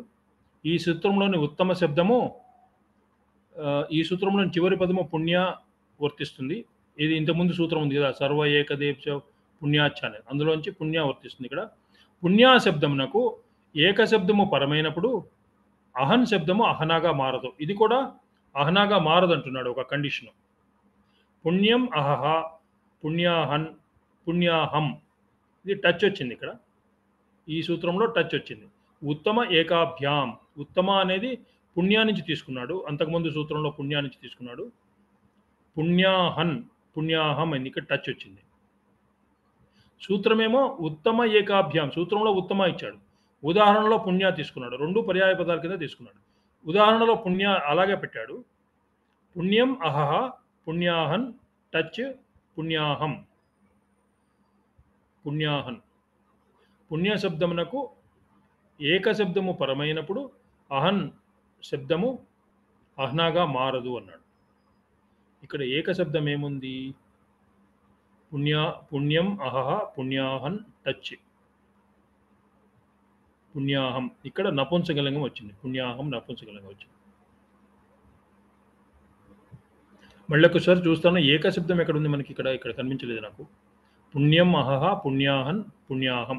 ఇక్కడ టచ్ రావడం ఇంపార్టెంట్. ఇందులో పుణ్యాహన్ టచ్ వచ్చి అకారం వచ్చింది, పుణ్యాహం. నకారం పోయింది, నస్తదితే తోటి నహారం పోయి పుణ్యాహ ఆ, పుణ్యాహం నపుంసకలింగం. అలాగే సుదినాహం, సుదినాహం, సుదిన అహహ, సుదినాహన్, టచ్ సుదినాహం. ఈ సూత్రానికి టచ్ ఇది ఎసెన్స్ దీనిలో టచ్ అనమాట. ఉత్తమ ఏకాభ్యాం అంటే పుణ్యపదం తీసుకున్నాడు. అంతకుముందు చెప్పిన పుణ్యము సూత్రంలో ఉత్తమ ఉంది, ఉదాహరణలో పుణ్య ఉంది. పుణ్యం అహ పుణ్యాహన్ పుణ్యాహం. ఈ ఉత్తమ ఏక ఏక రెండు ఉన్నాయండి. ఏమండి? సూత్రంలో ఉత్తమ ఏక రెండు ఉన్నాయండి. రెండు ఉన్నాయి. ఉత్తమ ఏకాభ్యాం. తర్వాత అక్కడ సర్వైకదేశ సంఖ్యాత పుణ్యాశ్చ ఇది కూడా కరెక్ట్ మనకి కరెక్ట్ కరెక్ట్. ఆ మీరు సూత్రంలో ఉంది సార్. సర్వైక ఏకదేశ సంఖ్యాత ఇందులో మనకి ఏక శబ్దం ఉంది సార్. అందువల్ల అక్కడి నుంచి ఇక్కడికి వచ్చింది. కరెక్టే.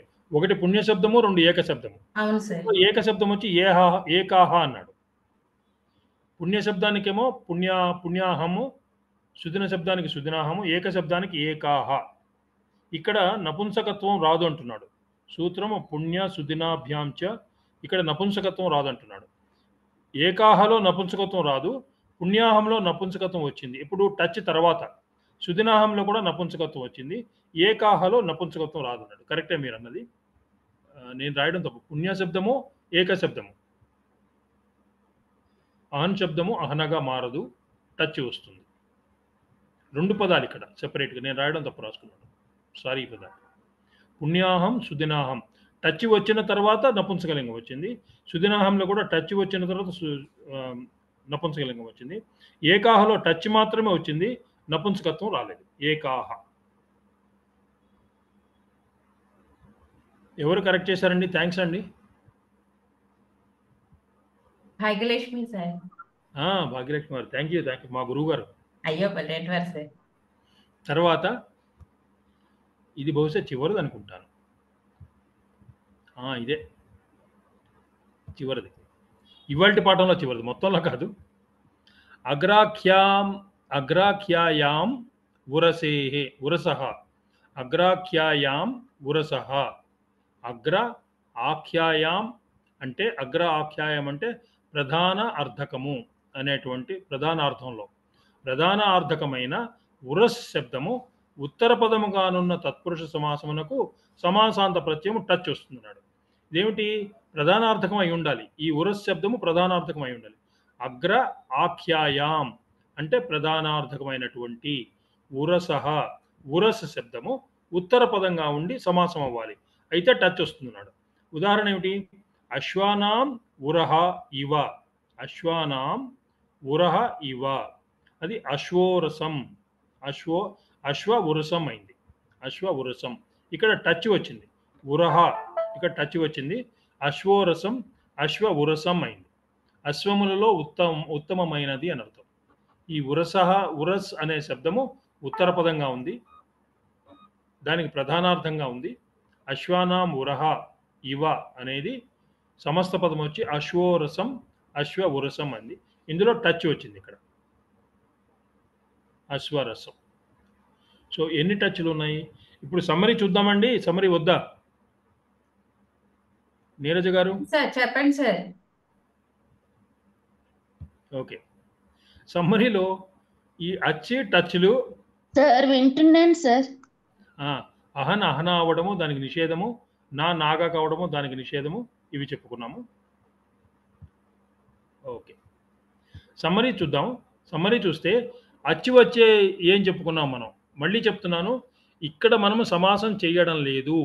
సమాసము అయిన తరువాత, తత్పురుష సమాసం అయిన తర్వాత సమాస అంతానికి ఒక ప్రత్యయం వస్తుంది, దాని గురించి చెప్పుకుంటున్నాం. ఈ సమాస అంతానికి అచ్చి వచ్చే సూత్రాలు, అచ్చి ప్రత్యయం వేటికి వస్తుంది? ద్వ్యంగులం, ఇది సమస్త పదం. ద్వ్యంగులం, ద్వే అంగుళీ. దీని సూత్రం ఏంటి? తత్పురుషస్య అంగుళేహి సంఖ్యా వ్యయాదేహే, ఇది సూత్రం. తత్పురుషస్య అంగుళేహి సంఖ్యా వ్యయాదేహే, ఈ సూత్రంతో అచ్చి వచ్చింది. దేనికి అచ్చి వచ్చింది? ద్వి అంగుళేకి అచ్చి వచ్చి ద్వ్యంగులం అయింది. అచ్చి వచ్చి తర్వాత నపుంసకలింగం అయింది. ద్వ్యంగుల అయింది, తర్వాత నపుంసకం వచ్చింది. ఇంకొకటి ఏమైంది? అచ్చి అహోరాత్ర. అహోరాత్ర అహన్ రాత్రి, అహోరాత్రి. అహోరాత్రి ద్వంద్వ సమాసం. ఈ ద్వంద్వ సమాసం అయిన తర్వాత టచ్ వచ్చి పుంలింగం వచ్చింది. అహ సర్వ ఏకదేశ సంఖ్యాత, ఈ సూత్రం చెప్పుకున్నాం. పుణ్యాచ్ఛ. ఈ రాత్రేహి అన్నది తృతీయాలో ఉంది, మిగతావన్నీ ప్రథమాలో ఉన్నాయి. కాబట్టి అహోరాత్రిలో ఇకారం పోయింది, అచ్చు వచ్చింది, నపుంసకం వచ్చి అహోరాత్ర అయింది. నపుంసకం రాలే, పుంలింగం వచ్చింది ఇక్కడ. ఇక్కడ నపుంసకం వచ్చింది. అచ్చి తర్వాత నపుంసకం ఇందులో వచ్చింది, అచ్చి తర్వాత పుంలింగం వచ్చింది ఇక్కడ. ద్వ్యంగులం అహోరాత్ర. ఇంకోటి ద్విరాత్రం, ద్విరాత్రి. సంఖ్యాపూర్వం రాత్రాం క్లీబం సూత్రంతో మన క్లీబం అంటే నపుంసకలింగము. కాబట్టి ఈ రాత్రం అనేది అచ్చి వచ్చిన తర్వాత నపుంసకలింగం అయింది, ద్విరాత్రం అయింది. ద్విరాత్రి ఇకారం పోతే ద్విరాత్ర, దెన్ అచ్చు, ద్విరాత్ర, దెన్ క్లీబం నపుంసకలింగం ద్విరాత్రం అయింది. ఈ అచ్చి వచ్చే సూత్రాలు మనం చెప్పుకున్నవి, ప్రత్యయం వచ్చేవి ఈ 3. ఇవాళ చెప్పుకున్న వాటిలోనే, మళ్ళీ తర్వాత టచ్లు అవి చాలా వస్తాయి. ఇవాళ వరకు మాత్రమే సమరీ చేశాను. అచ్చి వచ్చేవి 3 ఉన్నాయి మనకి. ద్వ్యంగులం, అహోరాత్ర, ద్విరాత్రం. మీరు ఎక్కడైనా చూడండి రాత్ర అని వచ్చిందంటే మీరు వెంటనే ఇది ఉత్తర పద చేంజ్, అచ్చి టచ్, అది గుర్తుపెట్టుకోండి. తర్వాత టచ్ కింద వచ్చినాయి 4 వచ్చినాయి.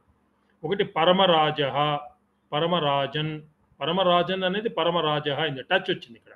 మనం పూర్వసూత్రాలు కూడా అనుకున్నాం, మనం ఎక్కడో రాజన్ టచ్ వచ్చినాయి అక్కడ.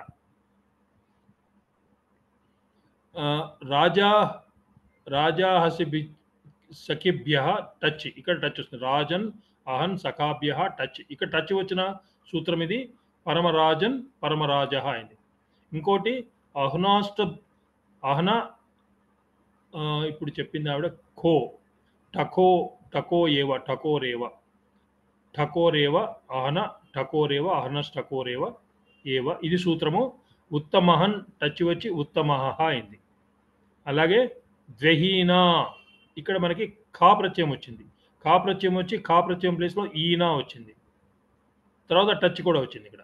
ద్వి అహన్, ద్వ్యహన్, ద్వహీనా, ఈనా వచ్చిన తర్వాత ఇవన్నీ టచ్ వచ్చినవి అనమాట. తర్వాత పుణ్యాహం, సుదినాహం. ఉత్తమ అనే అర్థంలో పుణ్యం, పుణ్యం తీసుకున్నాడు. పుణ్యం అహహ ఉత్తమ ఏకాభ్యాం. పుణ్య పూర్వసూత్రం నుంచి పుణ్య తీసుకున్నాడు, సూత్రంలో ఉత్తమ అన్నాడు, ఎగ్జాంపుల్లో పుణ్యాన్ని ఇచ్చాడు. పుణ్యం అహహ పుణ్యాహం సుదినాహం. తర్వాత అశ్వోరసం. అశ్వోరసం అంటే అశ్వ ఉరసం. అశ్వానాం ఉరహ అశ్వ ఉరసం, అశ్వోరసం అయింది. దీనికి సూత్రం ఏంటి? అగ్ర ఆఖ్యానం, ఆఖ్యాయాం ఉరసః. అగ్ర ఆఖ్యానం, ఉరసః అనే పదానికి ప్రధానార్థకమయ్యి టచ్ వచ్చి అశ్వ ఉరసమైంది, అశ్వోరసమైంది. ఈ రెండిటికి సంధి ఇక్కడ. అశ్వానాం ఉరహ అశ్వ ఉరసం అయింది. ఇవన్నీ టచ్ వచ్చినవి, ఈ 4 కూడా టచ్ వచ్చినవి. ఇది 2, 2A, ఈ 2 ఒకదానిలో ఉన్నాయి. 2, 2.A, 2A, ఇది 3, 4, 4, 5 అనుకోండి. టచ్లో, అచ్చులో 3 ఉన్నాయి, టచ్లో 4 ఉన్నాయి. తర్వాత అహన్ అనేది అహనా అవుతుంది, అహన్ అనేది అహనా కాదు. ఇది ఒకటి చూడండి. ఇదేమో ఆదేశం వస్తుంది, ఇది ఆదేశం రాదు. ఆదేశం వచ్చేది ఏమిటి? సర్వాహ్న, సర్వాహ్న. చూడండి అహనా వచ్చింది ఇక్కడ.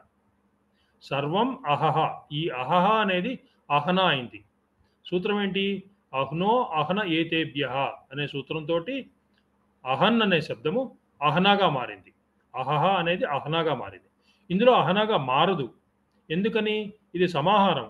ద్వయోహో అహ్నోహో సమాహార నా సంఖ్యాదేహే సమాహార. దీంతో అహన్ అనే శబ్దం అహనాగా మారలేదు, ద్వ్యహ అలాగే ఉండిపోయింది. ఇదేమో అహన్ నుంచి అహనాగా మారుతుంది, ఇదేమో అహన్ నుంచి అహనాగా మారదు, నిషేధం. ఈ 2 ఒక గ్రూప్ అనుకోండి. అహన్ అనేది అహనగా మారేది ఒకటి, మారంది ఒకటి.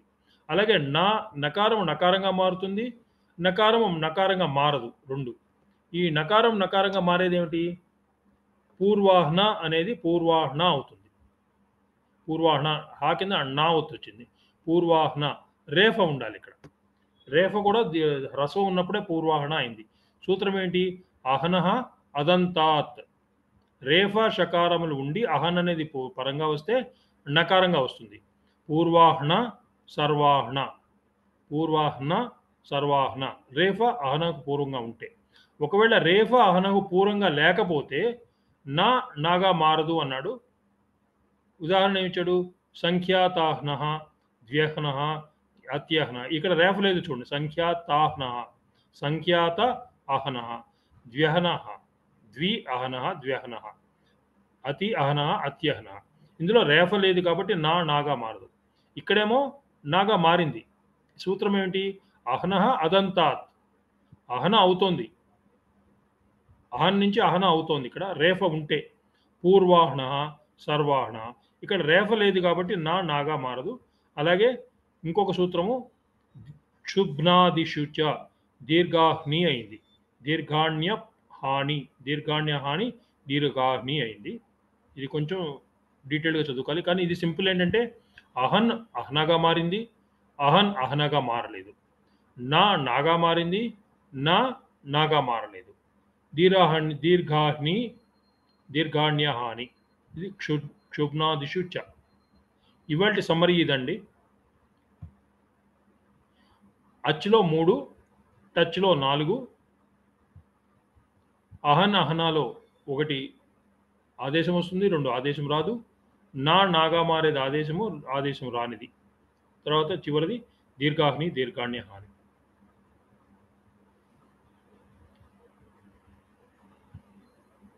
ఇందాక ఎవరో డౌట్ అడిగారు, చెప్పండి. డౌట్ అడగండి, నేను ట్రై చేస్తాను. నాది కూడా బేసిక్ డౌట్ అండి. చెప్పండి. మీరు కొన్ని అచ్ అన్నారు, కొన్ని టచ్ అన్నారు. అవునండి. డిఫరెన్స్ ఏమిటి? రెండింటికి ఆనే వస్తుంది. రెండింటికి ఆ వస్తుందండి. మరి తేడా ఎక్కడ వచ్చింది? అంటే ఎక్కడ అచ్ అనాలి, ఎక్కడ టచ్ అనాలి మనం?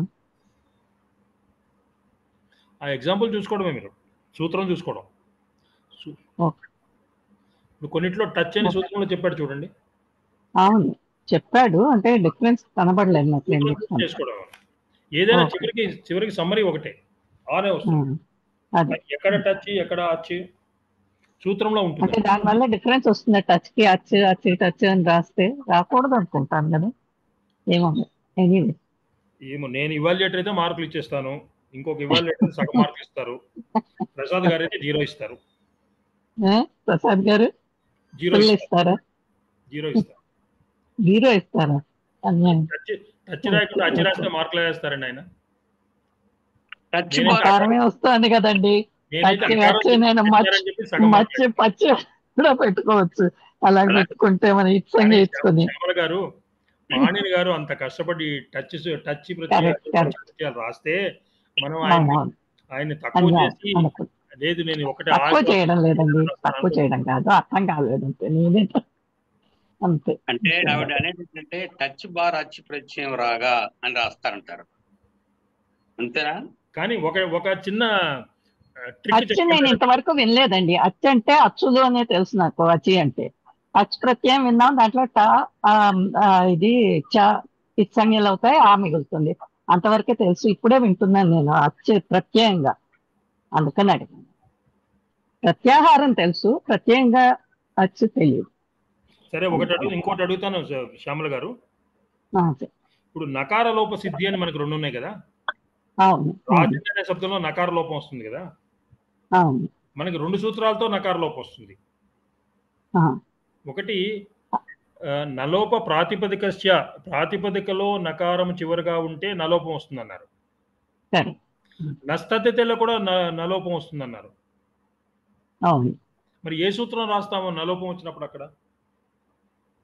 అంటే తద్దితం వస్తే నలోపం వస్తుంది, అది అంతే కదా. నాకు డీటెయిల్ తెలియదు, కానీ డిఫరెన్స్ అందులో కనబడుతోంది. అంటే ప్రాతిపదికానికి నకారం ఉంటే నలోపం వచ్చింది, తద్దితానికి వస్తే రాజన్ ఉపరాజన్ ప్రాతిపదికం నలోపహ వస్తుంది. నేను కొంచెం చెప్తా. ఇప్పుడు టచ్ ప్రత్యయం వస్తే మనకి ఇప్పుడు తెలియదు, కానీ కొన్ని రూపాలు మారుతాయి. మహారాజాకి మహారాజీ అనే రూపం ఒక ఎగ్జాంపుల్లో కనిపిస్తోంది మనకి. అలాగే అతిష్వి అనే రూపం కూడా ఉంది. టచ్ ప్రత్యయం వస్తే అలాంటి రూపాలు వస్తాయి, అచ్ ప్రత్యయానికి ఆ రూపాలు రావు. ప్రస్తుతానికి అంతవరకునే తెలుసు నాకు. ఓకే, రేపటి పాఠంలో ఉందండి మాధవరెడ్డి గారు. అది అతిష్వి అనేది రేపటి పాఠంలో ఉంది. ఉంది. అలాంటి రూపాలు టచ్కి వస్తాయి, అచ్చుకి రావు. అదే, దానికి కొన్ని స్పెషల్ రూపాలు వస్తాయి. థ్యాంక్స్ అండి మాధవరెడ్డి గారు. అతిష్వి అనేది రేపు పాఠంలో ఉంది.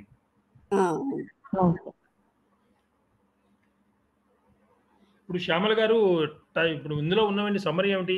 అచ్చులు 3 ఉన్నాయి, టచ్లు 4 ఉన్నాయి. అహన్ అనేది అహన అయింది. ఒకటేమో ఆదేశం వచ్చింది, 2 ఆదేశం రాదు. నకారం నకారంగా మారింది, నకారం నకారంగా మారలేదు. రేఫ ఉన్నప్పుడు నాగా మారింది, రేఫ లేకపోతే నాగా మారలేదు. ఆ చివరిది దీర్ఘాహ్ని అయింది ఒకటి. ఇంతే కదా, ఏముంది అందులో? ఎంత సింపుల్. నీరజ్ గారు అట్లా ఏమి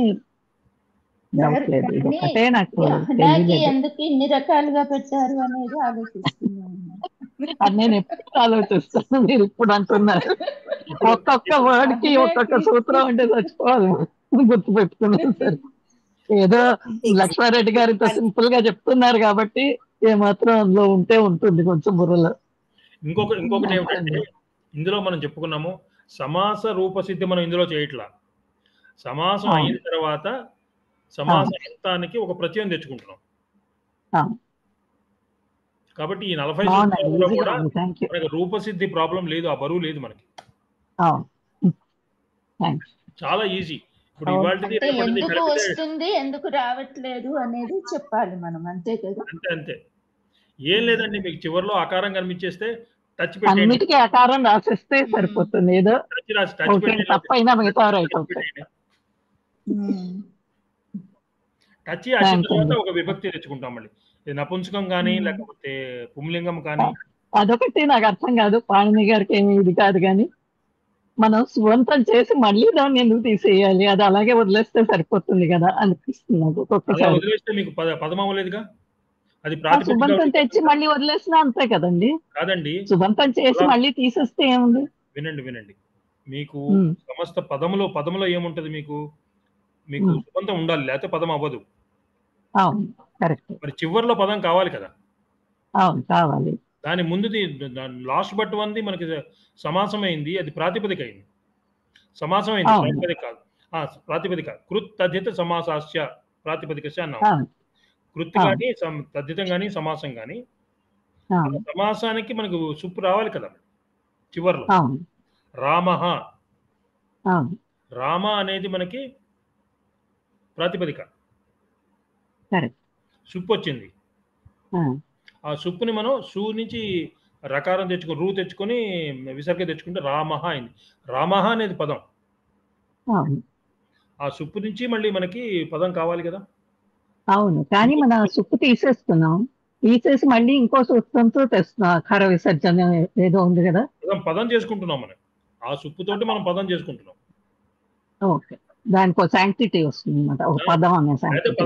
దాని తర్వాత మన ఇష్టం. లేకపోతే పదం అవ్వదుగా. సుప్తి జంతం పదం అన్నాం కదా మనం. అవును, మన సుప్పు యాడ్ చేసినప్పుడు ఆ విసర్గ ఆటోమేటిక్ గా వచ్చేస్తే ఈజీగా ఉంటుంది కదా మనకి. అది పుల్లింగ శబ్దం అని మనకు తెలిసినప్పుడు రామ అంటే రామహ అయిపోయిందంటే ఈజీ. మన రామకి సుబంతం చేసినప్పుడు ఏమవుతుంది? అది రామహ అవుతుంది కదా. అవును, అది మళ్ళీ అది తీసేస్తాం, మళ్ళీ ఇంకా విసర్గ మళ్ళీ ఇంకోటి పెడతాం.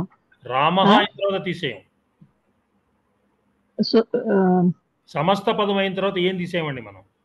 తీసేయము అంటే మళ్ళీ మనం ఆఖరిలో అంత్వము ఖర విసర్జనీయ ఇవన్నీ వస్తాయి కదా, అవి ఎందుకు వస్తాయి? మనం సుబంతం చేసేస్తే ఆల్రెడీ స్థానంలో రుకారం వచ్చిందండి. ససజ షోరుహు అనే సూత్రంతో సు అనేది దాని ముందు మీరు సుబంతం చేశారు కదా. అవును, లేకపోతే ఏమొచ్చింది? సుబంతం చేసినప్పుడు ఏమొచ్చింది మీకు? దానికి ముందు ప్రాతిపదిక ఉంది కదా మనకి. ప్రాతిపదిక తర్వాత సమాసం ఉంది, సమాసానికి సుప్పు చేర్చాం. సమాసానికి సుప్పు చేర్చాం మనం. అవును, ఏమొచ్చింది అప్పుడు? రూపం వచ్చిన తర్వాత పదం అయింది. పదం ఎలాగొచ్చింది అంటే పదం ఏం పదం అయిందండి. సుప్పు చేరిస్తేనే పదం. సుప్పు చేరిస్తే ఏం పదం అయింది? మన ప్రాతిపదిక మనకి తెలుసు, ప్రాతిపదిక మనకి తెలుసు, దానికి సుప్పు చేర్చాము. సుప్పు చేర్చినప్పుడు ఏమిటి వస్తుంది పదం? రామ ప్లస్ సు ఉన్నది, అది రామహ. ఎందుకంటే ఇంకో 2 సూత్రాలు వచ్చినాయి అందులోకి. అదే అంటున్నానండి, రామ ప్లస్ సు అంటే రామహయే కదా. మన రామహ ఉన్నప్పుడే మన అలౌకిక విగ్రహ వాక్యంలో రామ ప్లస్ సు అని రాసుకుంటాం. మనం శుభాది కార్యములు చేయగానే గురుగారు ఎందుకు చెప్పారంటే, అవును, మనకు అర్థం కాదు కాబట్టి అలాగే రాయబోతున్నాను. కానీ బేసిక్ డౌట్స్ ఇవన్నీ అంతే, మీకు తెలుసు కదా. నేను 2 రోజులు డౌట్స్ అడగకపోతే ప్రసాద్ గారు మిస్ అయ్యారు అందుకని అడుగుతున్నాను. బాధపడుతున్నారు, మీరు అడగకపోతే ఆయన బాధపడుతున్నారు. అదే అందుకే అడిగా. చాలండి, పర్వాలేదు, ఇప్పుడు కన్ఫ్యూజ్ అవ్వద్దు, కన్ఫ్యూజ్ చేయొద్దు. నీరజ్ గారు, నీరజ్ గారు సార్ చెప్పండి. ఎలా ఉన్నాయి ఇప్పుడు అచ్చులు టచ్లు? అహన అయింది, నకారం అయింది, అంతేగా, ఇంకేమున్నాయి అందులో? అచ్చులు టచ్లు బాగానే ఉన్నాయి. అహనాకు వచ్చిన ఇబ్బంది ఏంటి అని అదొకటే నాకు. అనేది అహనా అవుతుందండి, అంతే, అంతకంటే ఇంకేం లేదు. అహన్ ప్లేస్ లో అహనా వస్తుంది. ఇప్పుడు సమాసం రూపసిద్ధి చేయటం అంతవరకు బాగానే ఉంది. అహను, అహ్న, అన్ను ఇవన్నీ బాగానే ఉన్నాయి. ఇవి మాకు రూపసిద్ధులు తీసుకెళ్ళి దేనికి పెడితే దానికి తీసుకెళ్ళి అన్ను, అహు ఇవి పెడితే మళ్ళీ ఇబ్బంది అవుతుంది. దేనికి అహ్న, దేనికి చేయాలనేది కొంచెం సాధన చేయాల్సి వస్తుంది. లేకపోతే చూడండి, చిన్న ఉదాహరణ చెప్తాను. పూర్వాహన అనేది టచ్ తర్వాత మనకు పూర్వాహన అయింది కదా. నకారం అది పూర్వాహన అవుతుంది, నకారం వస్తుంది ఆ సూత్రంతో. అహ్నః అహన అహహ ఏతేభ్యః అనే సూత్రంతో అహన్ శబ్దము అహనా అవుతుంది అన్నాడు. పూర్వాహన అనేది పూర్వాహన అయింది, నకారం వచ్చింది. సర్వాహన అయింది, నకారం అయింది ఆ సూత్రంతో.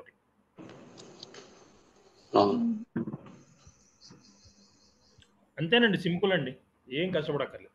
అటు తిప్పి ఇటు తిప్పి రాసేయండి, ఏముంది, అర్థమైతే చాలు. ఇప్పుడు పూర్వ, అపర, అధర, ఉత్తర సూత్రం ఒకటి ఉంది కదండి అందుట్లో. ఏకదేశీలో పూర్వకాయం కాయ అని ఉంది. ఇది తీసుకెళ్ళి అక్కడ పెడితే ఇబ్బంది పడతామని చూస్తున్నాను. ఎందుకంటే మనకి అక్కడ ఇక్కడ పూర్వం వచ్చింది కదా అనేటువంటి డౌట్ ఒకటి తగ్గుతుంది. కానీ పూర్వకాయలో పూర్వ మీకు సమాసాంతంలో లేదుగా. అది కరెక్టే, రూల్ ఈస్ కరెక్ట్, కానీ కన్ఫ్యూజన్ స్టేట్ లో తీసుకెళ్ళి పెడతాను. సమాసం అయిన తర్వాత వచ్చే ప్రత్యయం ఇవన్నీ కూడా సమాసం అయిన తర్వాత చివరిలో సమాసం చేస్తాం చూడండి. అవును, ఆ తర్వాత వచ్చే ప్రత్యయాలు. సమాసం కాకముందు సమాసం స్టేజ్ లో పూర్వం కాయస్య అని ఉంది. అవును, పూర్వం కాయస్యలో ఇది అప్లికబిలిటీకి కన్ఫ్యూజన్ స్టేట్ లో ఉంటుంది. అక్కడ మనం సెపరేట్ సమాసము సూత్రాలు అవి వేరు. అది వేరులేండి, అవి వేరు. దాని సమాసం అయిన తర్వాత చివరికి వచ్చిన తర్వాత అప్పుడు ప్రత్యయాల గురించి మాట్లాడుకుంటున్నాం. ఈ 40 కూడా తత్పురుష సమాసం అయిన తర్వాత విభక్తి చేరే ముందు చేరే ప్రత్యయాల గురించి మాట్లాడుకుంటున్నాం. ఈ 40 కూడా అంతే. Right sir, thank you sir, thank you very much. Okay అండి, స్వాతి గారు అర్థమైంది ఇవాళవి? డౌట్ అడిగారు, అడుగుదాం అనుకున్నారు. నేను కాదండి అడిగింది, విజయ చెరువు గారు అనుకుంటాను. చెప్పండి భాగ్యలక్ష్మి గారు. సార్, అయినా మీరు మొన్న ఒక మాట చెప్పారు సార్, ప్రత్యయాల గురించి మీకు ఉన్నాయి అని తెలుసుకోండి. ఒకవేళ అక్కడ మీకు కన్ఫ్యూజన్ ఉంటే గురువు గారు మనకు సుబాది కార్యములు చేయగా అని ఒకటి చెప్పారు కనుక సుబాది కార్యములను చేసి మీరు రూపసిద్ధి రాసేయండి అని చెప్పారు సార్ మీరు. అవును అవును, ఇది ఉంది అని మాత్రమే మనల్ని కొంచెం గ్రహించుకోమన్నారు సార్ ఎగ్జామినేషన్ పాయింట్ ఆఫ్ వ్యూలో. అవును, అదొకటి నేను గుర్తుపెట్టుకున్నాను సార్. అలాగే. విజయ చెరువు గారు ఏదైనా ఉందా, ఏదో చెప్పబోయారు? ఉన్నారా విజయ చెరువు? ఉన్నానండి. ఇది నాకు ఇప్పుడు గుర్తు రావట్లేదు, ఎందులోనో ఒక రూపసిద్ధిలో తర్వాత డౌట్ వచ్చింది, మళ్ళీ చూసుకోవాలి ఒకసారి. నేను చూస్తా. నేను సరేనండి, ఇవాళ క్లోజ్ చేసుకుందాము. అమ్మయ్య, 10 అయిపోయినాయి. రేపు పొద్దుటతోటి 20 అయిపోతాయి. ఏం ప్రాబ్లం, టకటక అయిపోతున్నాయి. ఆడుతూ పాడుతూ చదువుకుంటున్నాం. ఏం ప్రసాద్ గారు? అలాగే, తప్పనిసరిగా అట్లా జరుగుతుంది కదా. అచ్చులు టచ్లే కదండి. ఇప్పుడు రేపు కూడా ఎక్కువ టచ్లే ఉన్నాయండి. రేపు 10లో కనీసం 7, 8 టచ్లే ఉన్నాయి, ఇంకేం లేదు. ధన్యవాదాలండి, బాగుంది, చాలా బాగుంది క్లాస్, బాగా అర్థమైందండి. కామేశ్వర్ గారు? బాగా అర్థమైంది. మేము ఇంకా మా ప్రయత్నమే మేము చెయ్యాలంతే. శ్యామల గారు చెప్పినట్టు అచ్చి అర్థం కాకపోతే టచ్ బదులు అచ్చు ఎక్కువ టచ్లు ఉన్నాయి కాబట్టి అన్నిటికీ టచ్లు పెట్టేయండి సరిపోతుంది. టచ్ బార్ పెడతాం. ఎక్కువ టచ్లు ఉన్నాయండి. శ్యామల గారు అదే ఎక్కడ టచ్ వస్తుందో ఎక్కడ టచ్ వస్తుందో అదొకటి గమనించుకోవాలి. అసలు అన్ని మిగిలినంతా బాగుంది. కాబట్టి అచ్చులు ఒక్కటి చదువుకుంటే చాలు, మిగతావన్నీ టచ్లని తెలుస్తాయి. అచ్చులు ఒక్కటి చదువుకుంటే చాలు, మిగతావన్నీ టచ్లని పెట్టేసేయచ్చు. కరెక్ట్ అండి, excellent, very good idea. Shyamala గారు ఉన్నారా మీరు? వెళ్ళిపోయారా? వెళ్ళిపోయారు. ఓకే, ఎక్కువ టచ్లు ఉన్నాయండి కాబట్టి స్వాతి గారు చెప్పినట్లు అచ్చులు 2, 3 గుర్తుపెట్టేసుకుంటే మిగిలినవన్నీ టచ్లే.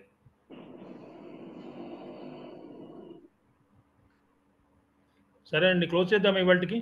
Okay sir, thank you. Okay sir, thank you. ధన్యవాదాలండి. అందరికీ ధన్యవాదాలు.